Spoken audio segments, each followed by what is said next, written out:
आज़ादी की सांस ले रहा है और इस आज़ादी के मुकाम पर खड़ा है, जिससे कि आज हम लोग आज सांसें ले रहे हैं, तो उन्हीं वीर जवानों की वजह से। जिस समय हमारे देश में ब्रिटिश सरकार शासन कर रही थी, तभी 1920 में गांधी जी ने नॉन कॉपरेशन मूवमेंट की घोषणा की, जिससे कि सभी ब्रिटिश कपड़ों पर बाइकॉट लगा दिया गया। और फिर लेकिन सभी देशवासी यह सोचने लगे कि अब हमें आज़ादी मिल जाएगी और हम अच्छा जीवन व्यतीत करेंगे, परंतु कुदरत का तो कुछ और ही मंजूर था। जब यह घोषणा की गई, तब 1922 में चौरा चौरी नामक गांव में पुलिस स्टेशन में आग लगा दी गई, जिसमें से 22 पुलिस वाले मारे गए। 22 पुलिस वालों को मौका दे गांधी जी जो हिंसा के प्रति खड़े हुए थे, उस पर विरोध करने लगे,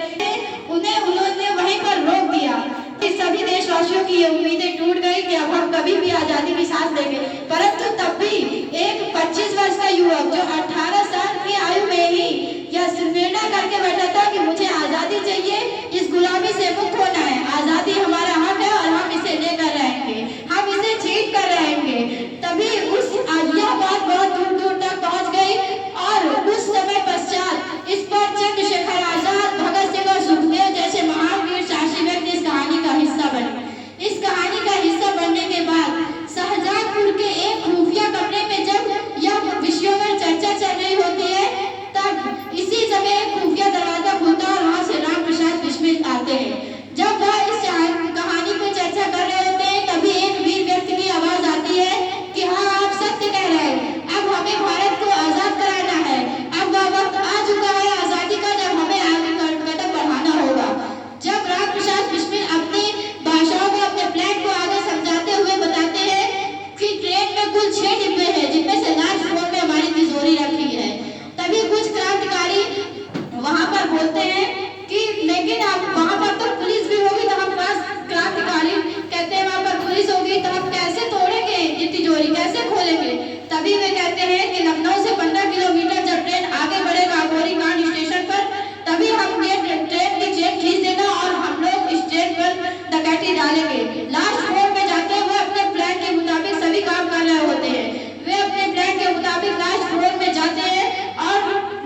वहां से तिजोरी खोलते हैं, परंतु यहाँ पर कहानी कुछ और ही नया मोड़ ले लेती है। कहानी के नया मोड़ लेने पर वह जब तिजोरी खोल रहे होते हैं, समय बहुत कम था तिजोरी खोलने को ना आए, सामने से एक ट्रेन आ रही होती है, जिसमें से सभी क्रांतिकारियों के मन में आता है कि अगर इस ट्रेन में ब्रिटिश पुलिस वाले हुए तो हमारे तो गले में जैसे सांप का फांसी का फंदा लटक जाएगा, परंतु ऐसा कुछ नहीं था। उस ट्रेन में सामान भरा हुआ था और वह जोर से आवाज करते हुए चली गई, तो सभी क्रांतिकारियों के चेहरे में खुशी आई और वह उस तिजोरी को खोल के वहां पर से अपने सामान पर अपने चादर जो टांगे हुए थे पैसे बांधे और चले गए। लेकिन अगले दिन सुबह भारत के कोने कोने में यह बात पहुंच चुकी थी, ब्रिटिश सरकार के पैरों तले जमीन खिसक गई थी और वे खोज करना चालू करे कि कौन है। तभी एक क्रांतिकारी की चादर गोरीकांड स्टेशन पर छूट गई थी। वही चादर से उस चादर में उस दुकान का नाम लिखा था जहाँ से वो चादर लाई गई थी। तभी उस दुकानदार के जरिए वह चादर के जरिए वो क्रांतिकारी पकड़ा जाता है और वह क्रांतिकारी अपना मनोबल खोते हुए यह बता देता है कि राम बिस्मिल ने क्या क्या प्लान बनाया था, वो सभी प्लान के बारे में बता देता है। धीरे धीरे करके एक एक क्रांतिकारी पकड़े जाते हैं, परंतु अभी भी एक साहसी वीर व्यक्ति चंद्रशेखर आजाद जो कि जिंदा था और अंग्रेजों की गुलामी गिरफ्त से मुक्त था। जिस समय यह ब्रिटिश सरकार गोलियां बरसा रही थी, तो चंद्रशेखर आजाद की गोलियों में एक लास्ट गोली बची थी, तो इसीलिए उसने सोचा इन ब्रिटिश सरकारों के गुलामी के हाथों से आकर मरने से अच्छा तो मैं यह लास्ट गोली अपने आप को मार लूं। अपने आप को वह गोली उन्होंने मार ली। मैं ऐसे वीर साहसी व्यक्ति को हमारे देश में, हमारे बढ़ते लक्ष्य कदम में, हमारे जीवन में, हमारे दिलों में सदैव याद किया जाएगा। ऐसे वीर साहसी व्यक्ति को मैं महिमा मौर्य, राम प्रसाद बिस्मिल को, आचार्य राजेंद्र प्रसाद लहरी को, भगत सिंह को बहुत बहुत धन्यवाद देती हूँ और आचार्य रामचंद्र और राजेंद्र प्रसाद लहरी को, मैं चंद्रशेखर आजाद को मैं महिमा मौर्य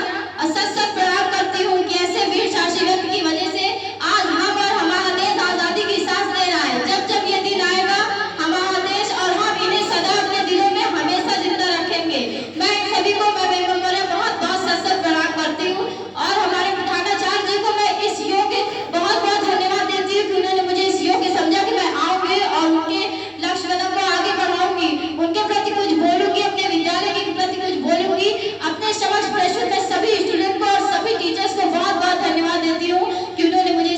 समझा। Thank you.